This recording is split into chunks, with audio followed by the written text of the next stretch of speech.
ಒಂದು ಗಣಪತಿಯ ಕತೆ ನೀವ್ ಯೋಚನೆ ಮಾಡೋ ವಿಧಾನನೇ ಚೇಂಜ್ ಮಾಡುತ್ತೆ. ಒಂದು ದಿನ ವ್ಯಾಸ ಮಹರ್ಷಿ ಮಹಾಭಾರತವನ್ನ ಗಣೇಶನ್ ಕೈಲಿ ಬರ್ಸ್ಬೇಕಾದ್ರೆ ಗಣೇಶ ಒಂದು ಷರತ್ತನ್ನ ಹಾಕಿರ್ತಾರೆ. ಅದೇನಂದ್ರೆ, ಮಹರ್ಷಿಗಳೇ, ನಾನು ಒಮ್ಮೆ ಬರೆಯೋದನ್ನ ಪ್ರಾರಂಭ ಮಾಡಿದ್ರೆ ನಾನು ಬರೆಯೋ ಪೆನ್ನು ಎಲ್ಲಿ ಕೂಡ ನಿಲ್ಬಾರ್ದು.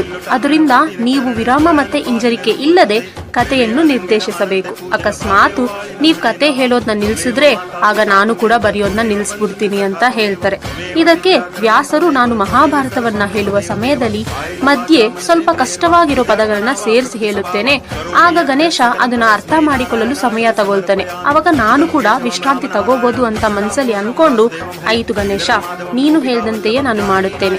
ಆದರೆ ನನ್ನದು ಒಂದು ಷರತ್ತು ಇದೆ. ಅದೇನಂದ್ರೆ, ನಾನು ಹೇಳೋ ಪ್ರತಿ ಸಾಲನ್ನು ಕೂಡ ನೀನು ಅರ್ಥ ಮಾಡ್ಕೊಂಡ ನಂತರವೇ ಬರಿಬೇಕು ಅಂತ ಹೇಳ್ತಾರೆ. ಅದಕ್ಕೆ ಗಣೇಶ ಕೂಡ ಒಪ್ಕೊಂತಾರೆ. ಆಗ ವ್ಯಾಸರು ಮಹಾಭಾರತದ ಕಥೆಯನ್ನು ಆಡಲು ಪ್ರಾರಂಭ ಮಾಡುತ್ತಾರೆ. ಮಧ್ಯದಲ್ಲಿ ಸ್ವಲ್ಪ ಕಷ್ಟವಾಗಿರೋ ಸಾಲುಗಳನ್ನು ವ್ಯಾಸರು ಹೇಳಿದಾಗ ಅವುಗಳನ್ನ ಅರ್ಥ ಮಾಡಿಕೊಳ್ಳಲು ಗಣಪತಿ ಸ್ವಲ್ಪ ಸಮಯ ತಗೊಳ್ತಾನೆ.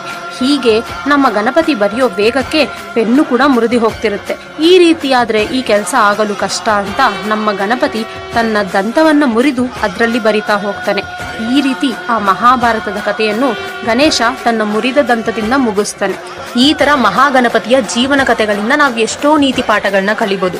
ಯಾವ್ದಾದ್ರೂ ಒಂದು ಉಪಾಯದಿಂದ ನಾವು ಅನ್ಕೊಂಡಿದ್ನ ಸಾಧನೆ ಮಾಡ್ಬೋದು ಅಂತಾನು ಕಲಿಬಹುದು. ಈ ವಿಡಿಯೋ ನಿಮ್ಗೆ ಇಷ್ಟ ಆಗಿದ್ರೆ ಕಮೆಂಟ್ ಬಾಕ್ಸ್ ಅಲ್ಲಿ ಒಂದು ರೆಡ್ ಹಾರ್ಟ್ ಎಮೋಜಿನ ಮೆನ್ಷನ್ ಮಾಡಿ.